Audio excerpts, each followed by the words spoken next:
Let me tell you, it's easier than you think, but it requires a level of self-awareness. So if you're ready for that, being self-aware, let me tell you how you can stay confident when others try to bring you down. So my name is Amber, and I've been helping other people realize their own worth, self-respect, and work on their self-love journey. So this is an essential part in learning about yourself, knowing who you are, so you can stay confident when other people project their own ish onto you. That's basically what we're talking about here. Other people bringing you down is mostly just other people projecting their own fears onto you. So what are we talking about? Maybe someone is feeling like you should behave a different way. Maybe someone is saying you shouldn't be like this, or maybe you cannot do XYZ, or you're not the type of person who will be able to XYZ. So other people bringing you down is a reflection of what they believe is the truth. So that's something to keep in mind, because usually what happens is something within you triggers them. So the reaction that you get by you triggering someone, so you trigger someone else, they feel triggered, they give you a reaction. The reaction that you get is usually them trying to get you to behave or be in a certain way that feels more comfortable to them. You see how the issue isn't really your piece in the matter. Although, we can make mistakes, of course. I don't want to shut down that possibility as well. But we're talking about how you can stay confident in situations when other people bring you down. So their perception of you is relevant to what they believe about themselves and the world around them. Okay, so how can you deal with this kind of behavior? So maybe it's hard to hear this, but when you feel triggered, or you feel triggered by someone else trying to bring you down, that's also because it is triggering something within you. So it always comes back to how you are feeling about yourself. If you feel triggered by them being triggered, you can look within to see what part of you is triggered by them. I have an example for you. The most insecurities come from how others perceive you. For example, when you are a parent, a lot of people have something to say about parenting. There is this term going around that's called mom guilt. Other moms trying to guilt trap other moms in telling them how they should interact with their child, how they should be teaching their kids how to live, or how to raise them, basically. And a lot of people have different opinions on how to do that, right? So there's not one way, but some people think that their way is the way. So if you are easily influenced by those other opinions of other people, if you are easily triggered by them, that's because something within you is telling you that you're not doing it right. Because if you believe that you were doing it right, the opinions of other people wouldn't matter. You wouldn't be experiencing so much mom guilt. So something within you is triggered because if, for example, you have been raising children for a long time and other people tell you how to raise your child, it will probably trigger you way less because you've been doing the parenting before. You've been doing the parenting. You know how it works. You know how you would want to raise your child. So the opinions of other people don't really trigger you as much because you know who you are. You know how you want to raise your child. So that's kind of how triggers work. If you are not insecure anymore about a certain topic, you won't be easily triggered.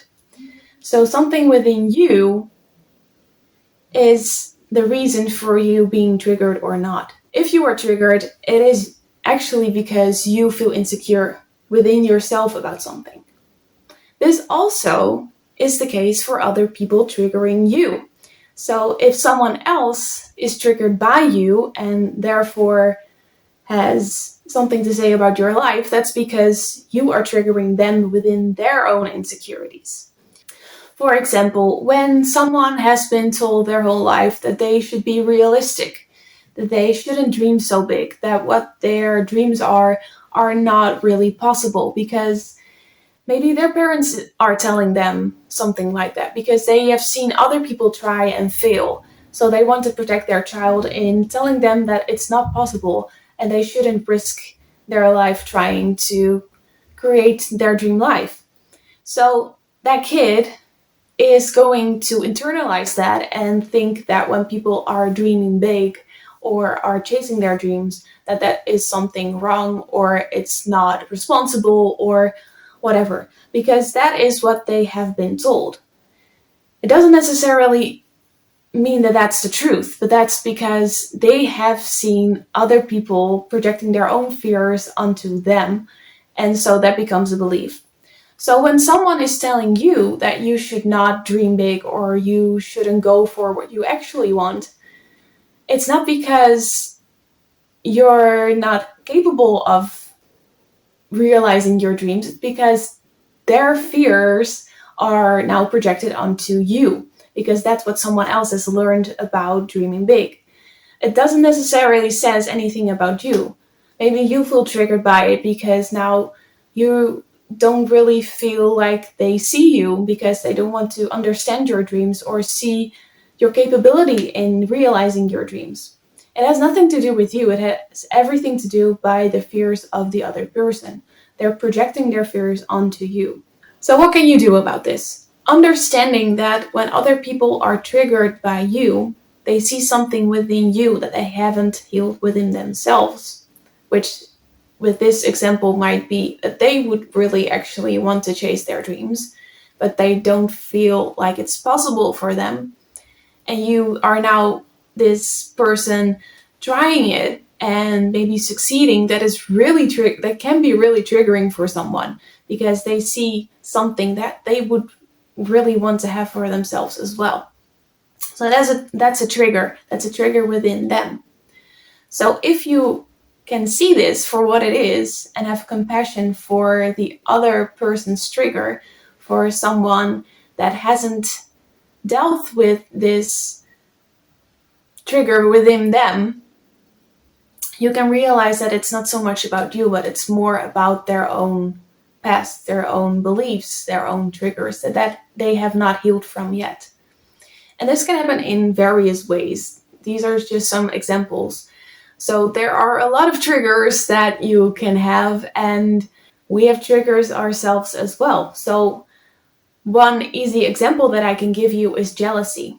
When you are feeling jealous of someone, that's a trigger.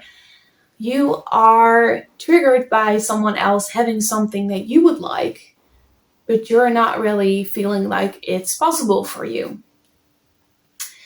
So you get triggered because someone else is mirroring something within you that you would actually really want, but feel insecure about. So that's a trigger, right? We get triggered because of things within ourselves that are not healed yet. So it's more about us than it's about them. So it works both ways, right? So when you know this about yourself, you can look at your belief around your trigger, because who says that something isn't possible for you? For example, when you are the one that has been told by people around you that dreaming big is not a good thing because it's scary and it's not responsible. Is that the truth? You've taken it on as a truth because maybe your parents told you this and your parents are an authority. Your parents are always right? That's what you believe as when you were a kid. That's what all of us believe when we're kids. But later in life, we don't really question those beliefs.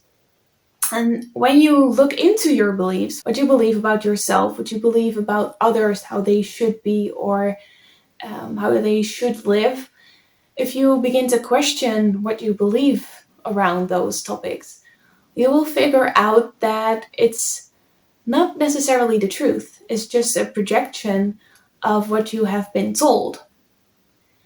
So not everything that we've been told is the truth, right? So you can really start to investigate in this and then change it around. You can start to believe something different. And that's when you heal. That's when you heal your triggers.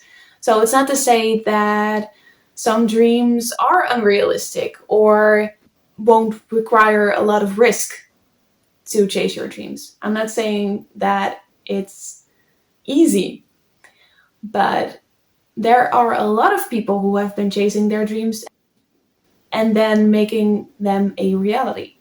So what is the truth? When you question your own beliefs, when you are questioning what it is that you believe, you can easily heal yourself and not get triggered so much anymore. So to summarize, when you know your own triggers, it will be easier to recognize them for what they are and to recognize that it's not necessarily the truth. It's just something that you've learned when you were little and now have integrated as a belief.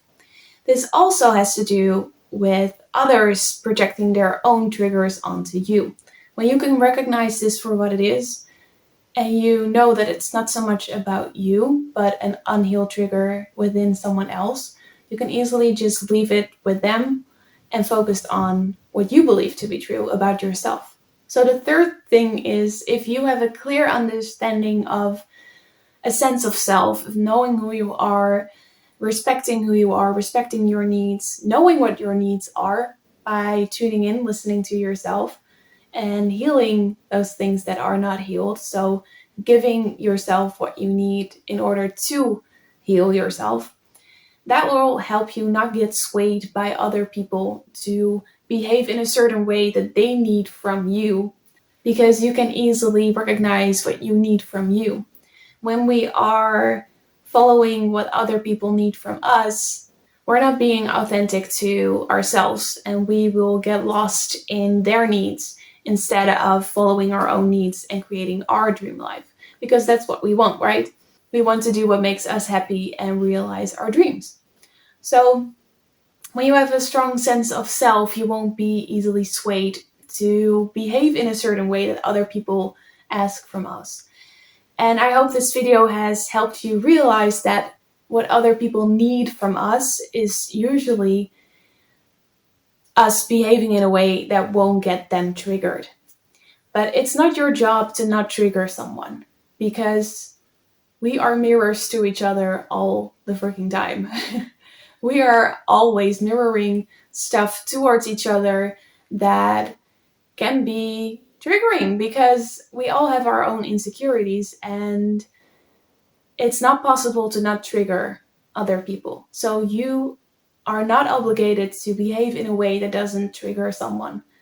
You just live your own life, follow your dreams, and they can choose to do the same, or they can choose to hide and try to let others behave in a way that makes them feel safe. That's not your job.